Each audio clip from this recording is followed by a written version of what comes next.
Salam, selamat pagi saudara-saudaraku yang terkasih. Selamat pagi buat sahabat-sahabatku di YouTube, Google, TikTok, dimana saja berada. Pagi ini kita akan mendengarkan bacaan renungan pagi. Namun sebelumnya, marilah kita bersatu dalam doa. Tuhan Allah Bapa di Surga, Allah yang Maha Besar, Allah yang begitu baik, terima kasih atas berkat, penyertaan, dan perlindungan-Mu sepanjang malam dalam hidup kami Bapa. Dan pada pagi ini kami boleh bersyukur karena kami sudah bangun dengan tubuh yang segar dan tidak terang suatu Bapa.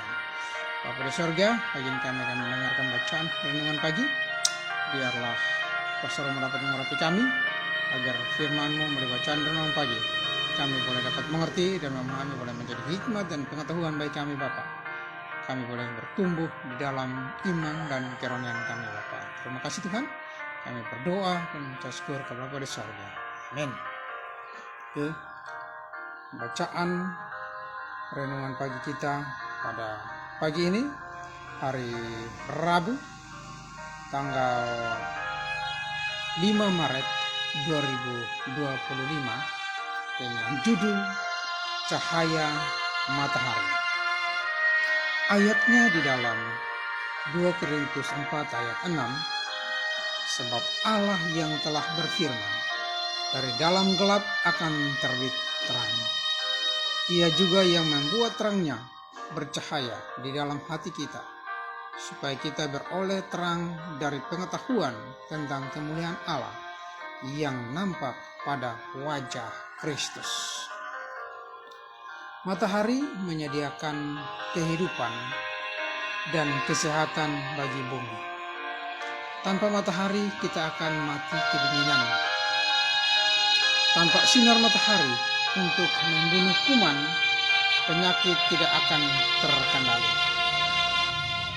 Dan tanpa terang dari Putra Allah, tidak akan ada harapan untuk mengetahui bagaimana menjalani kehidupan berkelimpahan yang Dia inginkan bagi kita. Dan tentu saja tidak ada harapan untuk hidup kekal. Saya banyak memikirkan tentang matahari, dan saya sampai pada kesimpulan bahwa hubungan saya dengan anak Allah seperti hubungan bumi dengan bola raksasa di langit yang kita sebut matahari. Selama ribuan tahun, manusia mengira bumi adalah pusat alam semesta dan matahari berputar mengelilinginya. Seperti itulah kelihatannya. Ketika Kopernikus mengatakan bumi mengelilingi matahari, orang-orang berteriak bidat. Sama seperti pada masa Kopernikus, sulit bagi kita untuk mengakui bahwa kita bukanlah pusat dari alam semesta. Kita dilahirkan dengan pemikiran bahwa kehidupan berputar di sekitar kita. Ketika kita bertambah dewasa, kita belajar bahwa itu tidak benar, tetapi kita tertipu oleh sifat egois kita. Kita ingin melakukan apa yang terasa nyaman bagi kita. Kita ingin makan apa yang terasa enak bagi kita. Kita ingin mendengarkan apa yang terdengar bagus bagi kita. Kita menipu diri kita sendiri dengan berpikir bahwa kita bisa melakukan semua tentang diri kita sendiri dan tidak akan ada konsekuensi apapun. Tetapi semakin kita berbuat dosa, melakukannya dengan cara kita daripada dengan cara anak Allah, maka semakin besar kegelapan menyusui hari kita. Sampai penipuan diri sendiri begitu mengaburkan pandangan kita, sehingga hampir tidak mungkin lagi bagi sinar pencerahan anak Allah untuk menyinarinya. Iblis atau dewa zaman ini sedang berusaha keras untuk menjaga Injil palsu, yaitu menganggap diri sendiri penting, dan pikiran seperti itu terus dikembangkan. Dia tahu bahwa mustahil bagi kita untuk melihat kedua arah yang berbeda pada saat yang bersamaan. Jadi, jika Dia bisa membuat kita sibuk dengan kebutuhan-kebutuhan dan keinginan-keinginan kita, maka kita akan terus tersandung dalam kegelapan. Kita akan kehilangan terang Sang Anak Allah yang telah menunjukkan sumber hidup yang sebenarnya dengan menyuruh kita untuk memperlakukan orang lain sebagaimana kita ingin diperlakukan.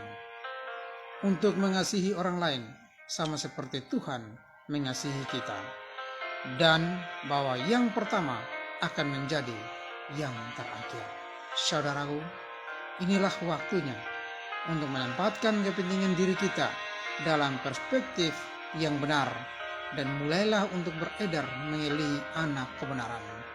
Membiarkan kehangatan kasih-Nya dan terang firman-Nya menyembuhkan kita dari cara-cara kita yang egois, dingin, gelap, dan penuh dosa.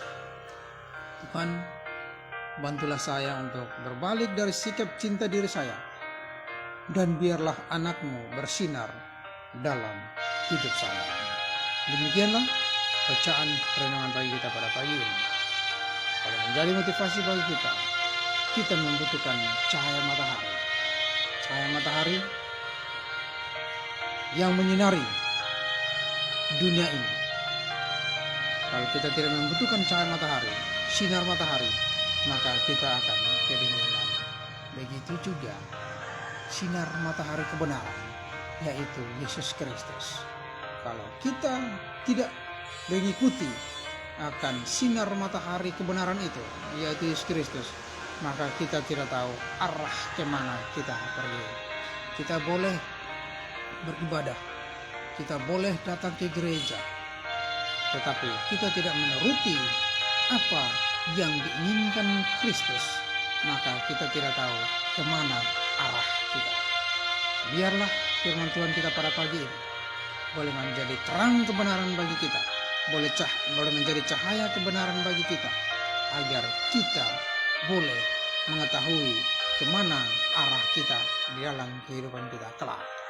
Cahaya kebenaran Yesus Kristus adalah terang kekal yang harus kita miliki. Biarlah hari lepas hari, pagi demi pagi, setelah kita bangun pagi, marilah kita berdoa kepada Tuhan, bersyukur kepadanya, oleh karena kita boleh menghirup udara pagi di pagi hari yang baru,